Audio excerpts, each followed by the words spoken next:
Welcome to Ask Rabbit Malicious Compliance, where a teacher forces a student to turn on her webcam so she shows the entire class a medical procedure. I have some awesome stories for you today. Let's jump right into it. This first post is titled, "Sorry, I have to speak with the account holder." Another post on here reminded me of this story that actually happened to my sister. We'll call her Amanda. A few years ago, there was a big sporting event my family all wanted to get together and watch. We decided to all get together in my sister's house to watch it. She needed to upgrade her TV package to include more sports channels, which she was able to do online on the TV provider's website. Great! We had a great day, watched the big event, and ate and drank far too much. The issue started when my sister went to cancel the subscription, so as to not keep paying for the higher rate for future months. Apparently, while you can upgrade your package and give the company more money online, removing the package was far more difficult, of course. They said the only way to cancel the package was over the phone. My sister is deaf. So needless to say, this was an issue. My sister had been emailing and complaining to no avail. At the time this happened, my brother was temporarily staying with my sister and he called the company for her. The exchange apparently went like this. I am relaying what my sister and brother told me. My brother said, "Hi, I need to cancel the subscription to Extra Sports for Amanda." The woman said, "I will need to speak with Amanda." "My sister is deaf. She can't speak with you over the phone." "There's nothing I can do. I have to speak with the account holder if you want to cancel your subscription." "You need to speak with a deaf person on the phone?" "Yes." "And you don't see anything wrong with your current system?" "All changes have to be done by the account holder." "Yes, exactly. And the only reason this was set up is because she was able to make the changes online. You're saying she can't reverse the changes?" "All I can tell you is I have to speak with Amanda." At this point, my brother was telling my sister what was being said, and they came up with the perfect solution. My brother said, "Okay, 1 second. This is Amanda." My brother continued speaking, and it's worth noting he has a quite deep, husky voice. The woman paused. My brother then said, "I need to cancel my sports subscription." "I think you're the person I was just speaking to." "No, I'm Amanda. You said you needed to speak with me." "I thought you were deaf." "And yet, you insisted on speaking with me on the phone. So here I am. Please cancel my subscription. I have all the information you need to verify my identity." The subscription got canceled. Alright, this next post is titled, "Bananas, a story of 14-year-old me." I hope this fits here. I think it does. Mind you, for the context of this story, I was the weird goth weeboo kid in high school, especially at 14 years old. I wore all black, mostly crap from Hot Topic or anime-related stuff. Again, Hot Topic.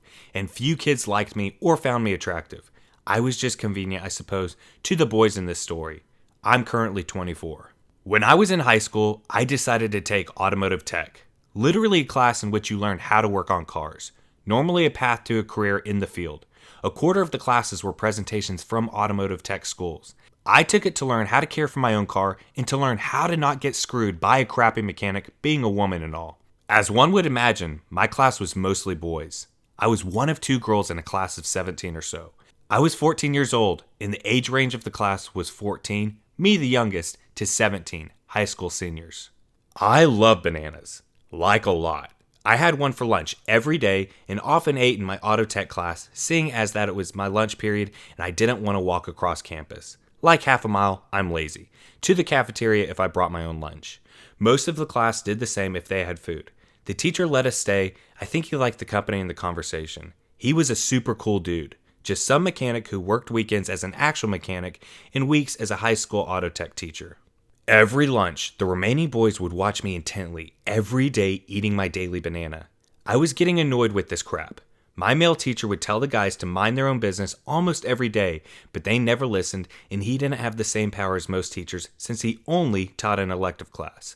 He couldn't assign detentions, he had to go through administration, and they had to actually see the situation decide with him, which never happened. About 2 months into this, I got so tired of it. I brought the biggest banana I could grab in the bunch.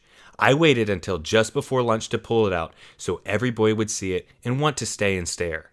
Once lunch started, I oh so slowly peeled said large banana. Delicately. excruciatingly slowly, as sexy as a 14-year-old can get while peeling a banana. My teacher almost said something, but I smiled at him and he just shrugged. I then proceeded to shove as much of that banana down my throat as possible. The boys all gasped. Teacher cleared his throat and looked away. Less than a second later, I violently bit the crap out of the banana and chewed what was in my mouth as viciously as possible. I was gagging on this huge bite, but needed my point across, so I dealt. There were audible gasps of sympathetic pain. My teacher, upon realizing what I'd done, was hiding laughter. I ate the remainder of the banana as aggressively as possible with the loudest, most ugly chewing possible. Those boys never watched me eat a banana again, I'll tell you that. They wanted sexy banana eating.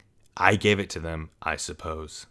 Alright, I hope you guys enjoyed those first two stories. Before we get into the next few stories, if you guys could please do me a huge favor and hit that like button down below. It really does help the channel out, and make sure to hit subscribe so you never miss any future videos. Alright, this next post is titled, Teacher tells me to keep my camera on during a blood transfusion, then gets mad at me for her being uncomfortable.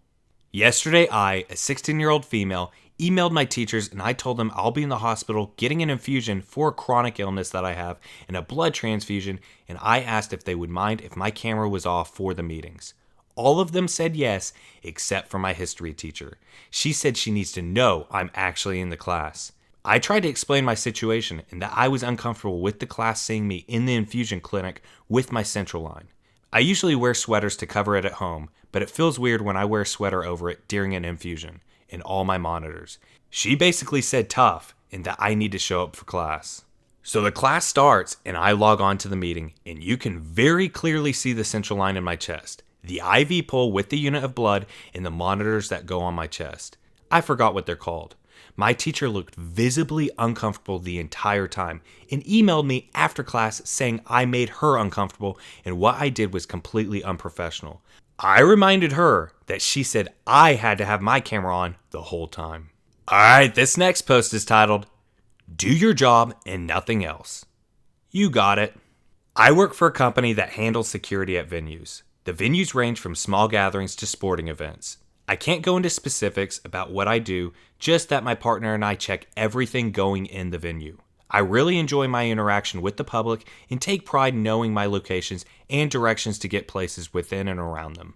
I get to work one morning and start working, checking everything going in. At this location, there were statues that visitors would go around and take pictures at. This morning, I checked everything going in and helping people as they needed. Soon, I get a text from my boss, who's not on site. Call me ASAP. Okay, finished my current check and gave him a call. I'll spare you the long call and was told by my boss that I was doing more than what was asked and to just do my job or I'd be asked to leave. To clarify, my boss on the phone was reading an email and that was the venue boss's words, not his. My boss said to just do what he says and he will take it up with him later. Okay. Cue malicious compliance. Now venue boss is hovering around me, watching. This is also the time people start to show up for the event. I have a badge that identifies me as a worker there. Sir, how do I get to the bathroom? I say, I'm sorry, sir, you will have to ask the venue boss, and I point to him. You work here, don't you? Yes, sir. Can't you help? I'm sorry, I have to just do this security thing. Partner and I walk away. This went on for the entire venue. 4 hours of me directing any question to him and only him.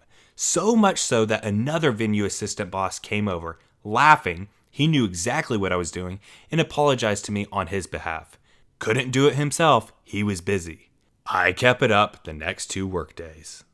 Alright, this next post is titled, Have the Students Build It. I am a technology education teacher who always went above and beyond for my school, students, and administrators. I spent countless hours designing and building things for the school, i.e. signs, murals, wall art, games, etc. I really didn't mind because I enjoy the design challenges that go along with these builds.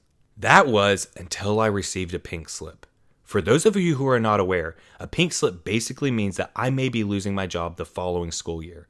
This really pissed me off because I had received great observations, became a role model for my students, and put in dozens of unpaid hours to create these side projects for the school. I had a meeting with my assistant superintendent who basically told me that she appreciated all of my hard work, but didn't see much value in my program, and with budget cuts coming down the pike, I would most likely be losing my job. Now, it needs to be mentioned that tech ed is not like traditional shop classes of the 70s where students would build birdhouses and ashtrays. My curriculum focused primarily on STEM with heavily involved hands-on applications. I related otherwise dry material to awesome projects that all students enjoyed. Kids actually liked their schoolwork, and she knew it. It's also worth noting that both the valedictorian and salutatorian were going to Ivy League colleges to pursue STEM degrees. Needless to say, I was beyond livid. The week following the meeting, my principal asked me if I was interested in building some new games for the cafeteria that students could play when they finished eating. Easy table games like mini knock hockey, checkerboards, etc. to alleviate students from getting out of control. I explained that I could not complete the project, and that was that. Until the assistant superintendent caught me in the hallway and told me, just have the students build it.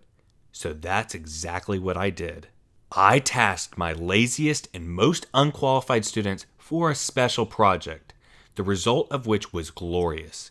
Checkerboards that didn't have squares, knock hockey boards with splinters and uneven goals, laser engraved puzzles that did not fit together. I thanked the students and asked the assistant superintendent to come on down to my lab because the students' projects were done and they were excited to show them off. In she walks, and upon seeing the projects, looks me dead in the eye. She now has a decision to make. 1, ask me what the heck happened, or 2, tell the students to their faces what a great job they did. She opted for choice 2, going on and on about how great everything looks and how proud she was of the students, while I had the biggest smile on my face, knowing how crappy they turned out. I thanked her for suggesting to have the students build it, as she left with essentially a pile of scrap wood. The projects never made it to the cafeteria. I resigned from that school and took a job that paid $12,000 more at a place where I was valued. They ended up keeping the position and begged me to stay on board. I realized resigning was my best option because I could get an early jump on all the new openings as opposed to being let go at the end of summer, which would leave me with the worst schools that could not find a teacher.